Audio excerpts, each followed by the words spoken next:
I don't know, but I can guess. Lee Child.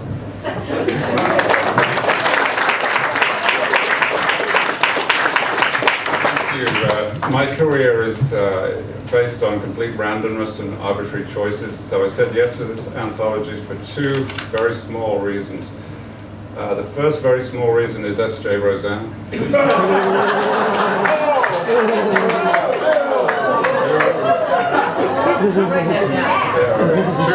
She is, in fact, my long-lost, separated at birth twin sister. We figured that out some years ago. But also she wrote a book called Absent Friends, and I think when you write a book that good, then I say yes to you the rest of your life. The other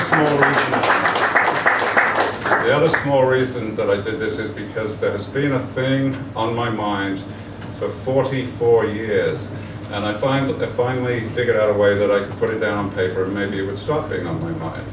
And so this is the thing that's been on my mind, something that I'm confronted with at least once a day, and have been for the last 44 years. And so my main character in the story wakes up and he needs a cigarette, so he looks across the room and he sees a pack. But I am disappointed. Not a fresh pack, an almost fresh pack. The pack, in fact, in the condition I like least, recently unwrapped, the crisp little cardboard lid raised up, and one cigarette missing from the front row. I hate that for two reasons.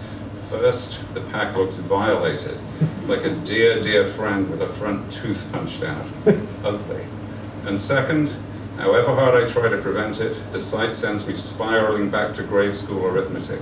There are 20 cigarettes in a new pack, arranged in 3 rows, and 20 is not fucking divisible by 3. I see a pack like that and I'm instantly full of rage and paranoia. The tobacco companies are lying to me, which of course they would. They have an accomplished track record in that department. For 40 years I've been paying for 20, and all along they have been supplying me with 18. 18 is divisible by 3. As is 21, but are you seriously suggesting that tobacco companies would supply more than a person pays for?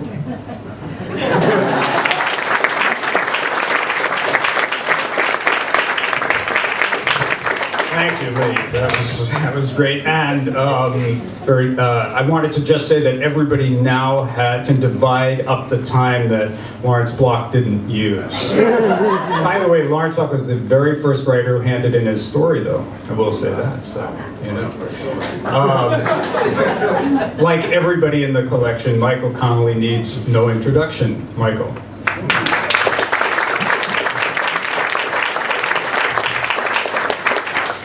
I just want to say thank you for having me. Thanks for asking me. And actually editing. I don't do a lot of short stories, but almost never do they get sent back to me for improvements. And these guys actually did that. And I also wanted to mention the illustrations, wonderful illustrations by Jonathan. Check those out.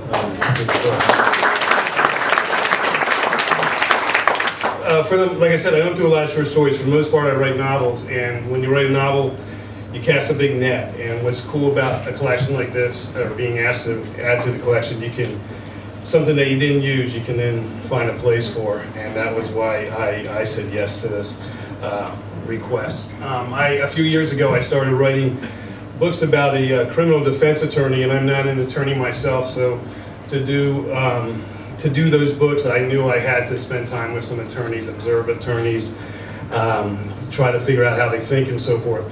So I did almost all the research for these books, not in the courthouse, but in a bar. I was told early on that if I really wanted to get that kind of information, you should go to this place in Tampa, Florida, where I live, called 4 Green Fields, about 4:30, because the courtrooms close around 4, they go dark around 4, and by 4:30 there are people there getting martinis, and almost all of them are lawyers. The bar is actually owned by a prosecutor. And so that's where I did the research for these books, and if I put a credit card down and bought people drinks, I got lots of anecdotal stories, and they're all wonderful stories, or most of them are wonderful stories, but they didn't all fit in my book or books. And what I did here was take one of those stories and turn it into a short story. I'm not going to read from it, I'll just tell you it's about an attorney came up to me in this bar And so let me tell you about this case where I defended a stripper who had been arrested on the beach for a nude sunbathing. And I got her off completely, and this is how I did it. And so I took that and turned it into this story. And like I said, it was a story, I wouldn't say it's based on a true story, or it is a true story, but it was told to me in a bar, so I think it qualifies for the Center for Fiction.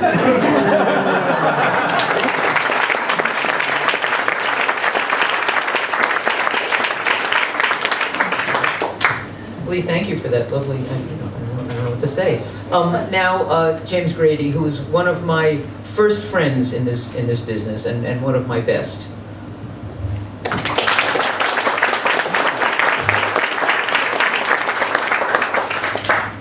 That makes me a lucky man indeed. I'd like to use my 2 minutes to say thank you to absolutely everyone for absolutely everything. But especially I'd like to thank all my fellow contributors to this anthology, because without you I wouldn't get to be here. And this is an extraordinarily impressive posse in which I get a chance to ride. I thought the best way to show how I got lucky enough to end up here was to read the opening of my short story. The short story is entitled Midnight Stockings. The title Stockings is spelled S-T-A-L-K-I-N-S, but perhaps a slightly different interpretation will begin to emerge as I read. Erin wore a stolen maid's uniform as she walked up the grand staircase from the Manhattan Mansion's first floor party preparations. She carried a stack of white towels as if they hid nothing, kept her thighs from brushing together and breaking the glass tubes of acid tucked into her garter-belted midnight stockings. Forget acid. She worried someone might discover she wore no panties. Not my style. But when she stood in her Brooklyn one-room walk-up and used her lone window to the night as a mirror, that dark glass reflection of her social worker's white underpants over the black garter belt and stockings made her look like a joke. She refused any such role. Better to be bold than to be a buffoon. Her borrowed black high heel climbed another step in the mansion. Just this once, and I'm free. Erin reached the third floor landing, where firelight flickered beyond the study's open, sliding doors. He deserves it. Cowgirl hips swayed her maid's skirt. Floating up from downstairs came a radio voice turned on by the caterer to track time. And as this is the most exciting cultural moment of 1939, we shall now broadcast live our opera selections timed to end precisely at midnight. A closed downstairs door muffled the radio. A clock went gong 11 times as she entered the study. A flat oak desk ruled that room. Wall sconces and the fireplace blazing behind the desk created undulating waves of golden light and warm shadows. A crystal vase held blossoming red roses.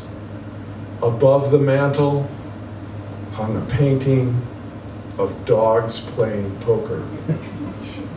Erin stacked the white towels on the otherwise bare desk, rolled the double doors shut, leaned her back against them with her wrists crossed behind her as if they were handcuffed. You can still change your mind. Run. But she didn't. Thank you.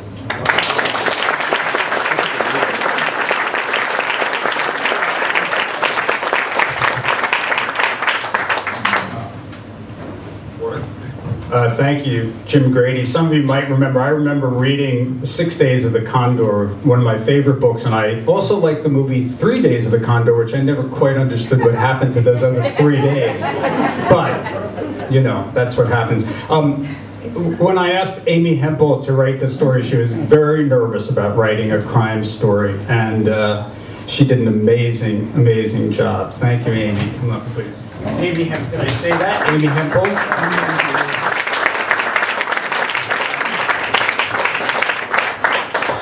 Thanks again for asking. I think I was the last person to turn mine in, wasn't I? Maybe.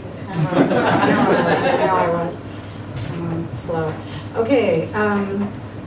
A few years ago, I'll just read to the very beginning of my very short story. But a few years ago, I went back to school. I went to John Jay College of Criminal Justice. I enrolled in a degree program in forensic psychology.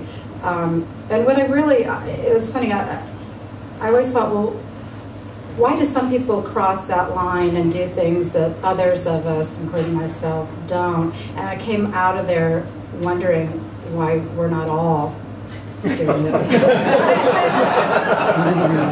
Because God knows there's plenty of reasons. So here's just the very beginning of Greed. Mrs. Greed had been married for 40 years, her husband the cuckold of all time. A homely man with a notable fortune, he escorted her on errands in the neighborhood.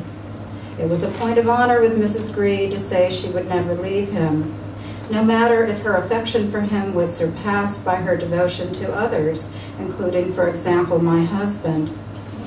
If she was home at night in her husband's bed, did he care what she did with her days? I was the one who cared. Protected by men, money, and a lack of shame, Mrs. Greed had long been able to avoid what she had coming. She had the kind of glee that meant men did not think she slept around. They thought she had joie de vivre.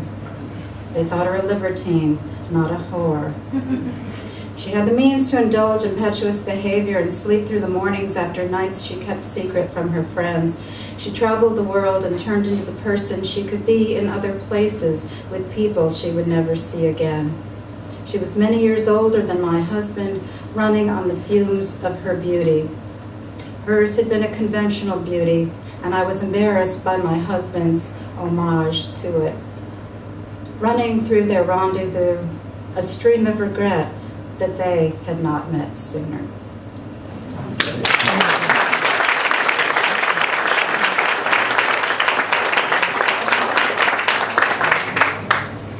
And now, straight from Baltimore, or New Orleans, the wondrous Laura Lippman.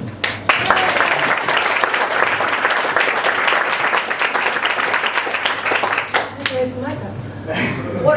I'm not going to read in part because I learned to read with phonics, which as a result I have a very large vocabulary, most of which I can't pronounce. Whenever I get up to read one of my stories, I come to a word I don't actually know how to say.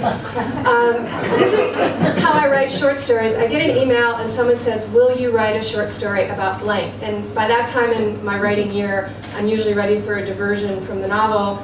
So that way I've written about cocaine and golf and jazz and I can't remember all of them, and I think I owe Otto another one even as I'm sitting here. But SJ wrote and asked me to write about sex and crime, and I thought that's actually one of the easier ones I've been asked to do. When you write short stories this way, you don't really know what sort of themes are emerging in your work. About 2 years ago, all the short stories I wrote to date were gathered in one collection, and my husband began reading it, and he began getting very, very nervous, because it turns out every short story I write is about something really horrible that goes wrong between usually a married couple. And I'm really proud to say that the story in this collection, Tricks, keeps the streak alive. Thank you very much.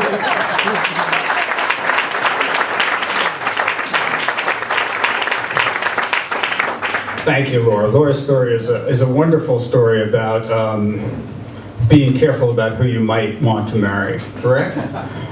In any case, I want to say that in introducing Francine Prose, I have a very, very strong memory of I don't know what time of year it was, but I had read Coetzee's Disgrace, Philip Roth's The Dying Animal, 2 books about middle-aged men making fools of themselves with young women, and I was at an art colony as a visiting artist.